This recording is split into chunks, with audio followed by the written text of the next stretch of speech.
semente do amor que reluz.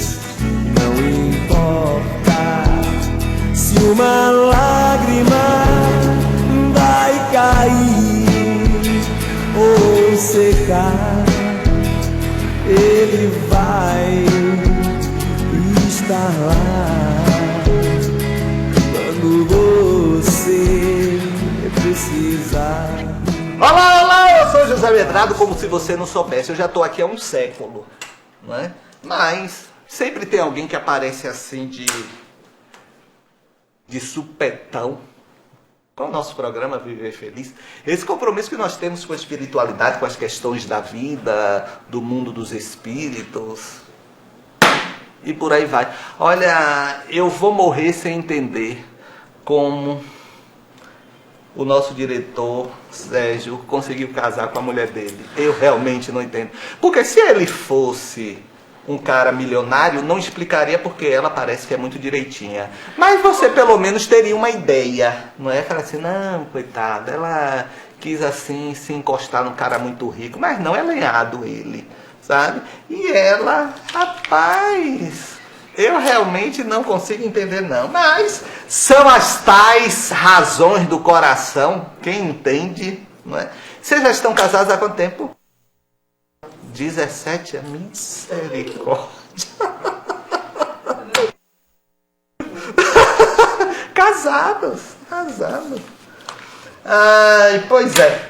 Olha, participe do nosso programa, mande sua mensagem. O nosso e-mail é viverfelizarroba-cidadaluz.com.br ou a nossa central telefax. O DDD daqui de Poços é o 35 e o telefone é 3722-3545. 3722-3545, 3722-1163. Ok? Olha, gente, estamos chegando. Já estamos chegando na próxima... Poxa, na próxima semana, Solange, já é o 15º encontro para estudo da ciência espírita, ali no Espaço Cultural da URCA. Gente, é um evento que vem pessoas do Brasil inteiro. E você daqui não vai participar? Uma coisa boa, fantástica desta. Eu vou estar fazendo trabalho de pintura, palestra. Temos aqui companheiros que são psicólogos, abordando temas dos mais variados. Certo?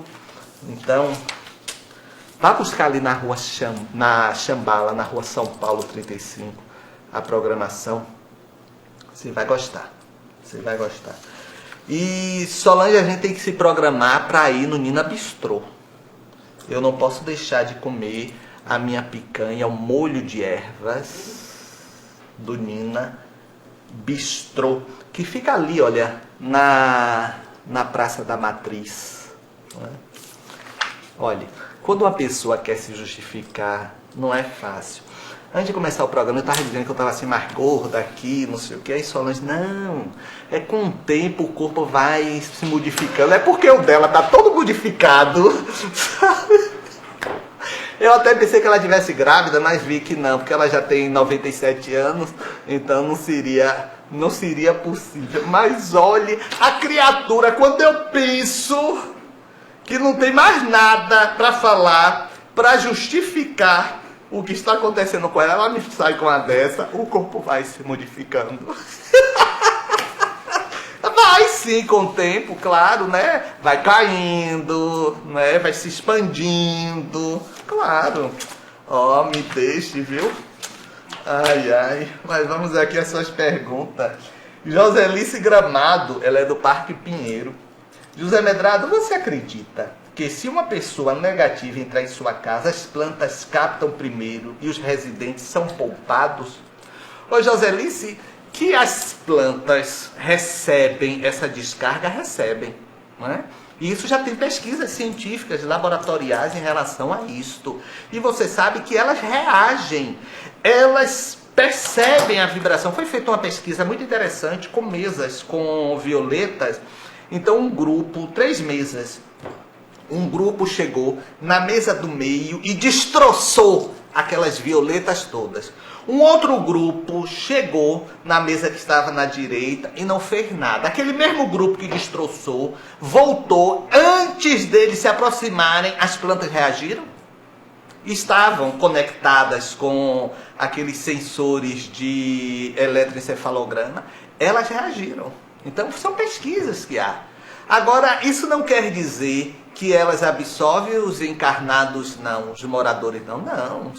Muitas vezes, dependendo da energia, sobra para todo mundo. Sobra para todo mundo.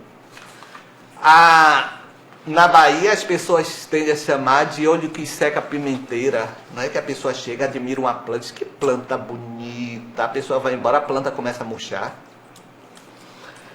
Raimundo Onofre, edição Benedito, José Medrado, nos fale sobre os benefícios do passe mediúnico. Qual a diferença dos efeitos para o passe comum?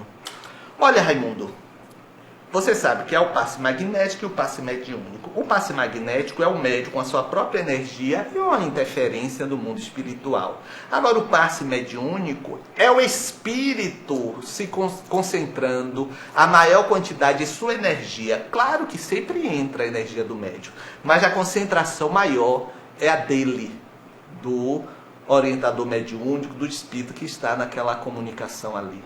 Então a diferença só é esta, em relação ao tipo de energia que é, digamos, derramada sobre a pessoa. Ok? Carminha, já é a inserção? Não, né, Solange? Carminha, ó, Carminha! É Carminha! Carminha, a mulher de Tufão? Carminha do Parque Esperança. Mortes coletivas ocorrem por karmas coletivos. Carminha, é isso que de fato se diz, né? Agora, eu questiono também isso. Você sabe que a doutrina espírita nos possibilita a nós questionarmos. Eu questiono o seguinte, a depender da morte coletiva. Se, por exemplo, um avião era para passar por uma revisão e não passou, o piloto levanta aquele avião e aquele avião cai, aquilo foi a negligência no cuidado com aquele avião. É diferente, por exemplo, desse efeito da natureza que aconteceu em Nova York com algumas mortes, porque ali é a natureza. Então, eu vejo com diferença. Então, um ônibus, um cidadão motorista pega este ônibus cansado, dorme ao volante, cai de um precipício. Tinha que acontecer aquela morte coletiva? Não necessariamente. Porque ele, por exigência da empresa que trabalha ou o que for, ele estava além dos limites dele, físicos. Ok? Pois é, olha, realmente crer é um desafio. O desafio de você ter uma fé. E é isso que nós vamos refletir, que eu coloquei uma vez em uma palestra que fiz. Vê se você concorda comigo.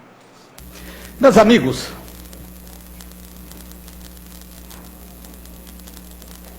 crer é um desafio. Ter fé é um desafio. Geralmente algumas pessoas acreditam. Geralmente, todo mundo, com honrosas exceções, tem suas dúvidas. Crer é um desafio. Mas sempre foi assim, porque está muito associado a uma forma de vivenciar os nossos medos. Lá atrás, os nossos ancestrais tinham medo dos trovões, dos relâmpagos, dos ventos, dos maremotos. Eles temiam. E por medo eles guardavam um recolhimento. Mas aquele medo levou-os a um processo de discussão, de querer entender. E aí chega o misticismo. Porque tudo aquilo que não é explicado tende a se levar para uma força superior, uma força que não se consegue conceituar, e aí entra exatamente o misticismo, o fanatismo. Por isso que o ser humano, quando chegou nesse instante, começou a explicar tudo como presença divina. Tudo era uma força divina superior que castigava, que punia. Isso lá os nossos ancestrais. Mas civilizações quiseram mais. Quiseram não apenas ficar no misticismo, quiseram desdobrar mais ainda aquilo. E foram buscar o questionamento pela filosofia, para chegar à ciência e ter uma fé de bom senso. Aí é que está o nosso desafio. O desafio de termos uma fé de bom senso. Então, quando eu falo dos nossos ancestrais, parece que eles ainda estão aqui caminhando entre nós. Fé mística, fanática, que tudo atribui a uma força superior, não consegue explicar. E geralmente essas pessoas são pessoas limitadas de conhecimento. São pessoas ignorantes, que em verdade podem estar até revivendo as suas concepções de antanho, no processo de reminiscência. E a gente vê tanto absurdo, né?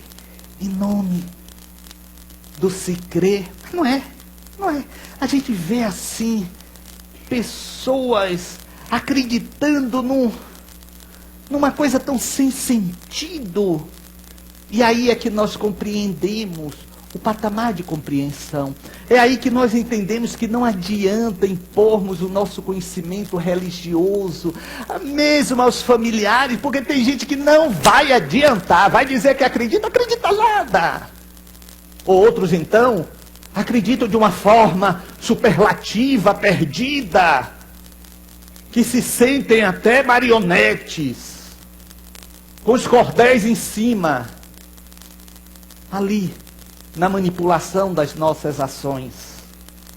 E é por isso que estamos vendo que realmente uma fé lídima, uma fé sem estas máculas, é tão difícil, porque até quem poderia proporcionar uma compreensão de uma fé límpida gera fantasia.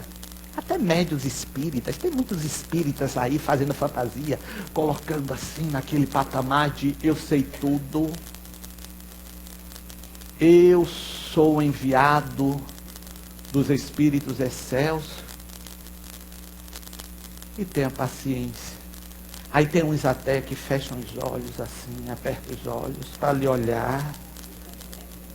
Aí você fica, meu Deus, está vendo tudo. Aí aperta, tem todo um gestual.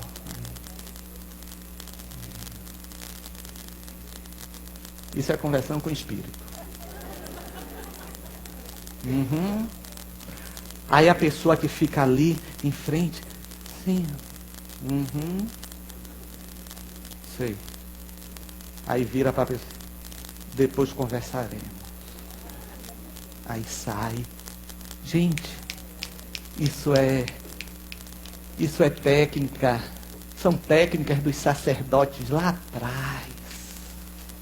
atrás, para querer dominar a alma frágil, humana, que quer sempre um vínculo de proteção. Podemos ter este vínculo de proteção, sim, de busca, mas pelo bom senso, e não pelo fantasioso. Então, crer é um desafio. Talvez, 90% de vocês aqui acreditam, mas não creem. E sentem até angústia por isto. Porque queriam acreditar. E vocês até, ou melhor, queriam crer, e vocês até elegem, muitas vezes, o que seria o ponto para o disparo da crença, o start. Se me acontecesse isto, aí realmente eu acreditaria com veemência. Que nada. Porque o verdadeiro crer não é você ouvir e conceber como verdade. É você ouvir e se convencer. E para que você se convença, você precisa passar pelo discernimento da sua razão.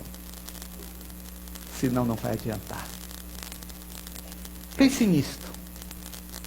Se realmente você não tem este porém na sua crença. Pois é, eu vou ficando por aqui. A gente se encontra no 15º Encontro para Estudo da Ciência Espírita. Enquanto não chega esse dia, vai me querendo bem aí, não custa nada, só vai fazer bem o seu coração. Agora, se não quiser também, paciência, eu não tô nem aí, não vou nem me preocupar. Tchau, tchau, que eu tenho que atender o telefone aqui. Tchau, tchau, tchau. Olá, eu sou Wagner Moura e eu tô aqui para pedir a você para que você ajude a Cidade da Luz.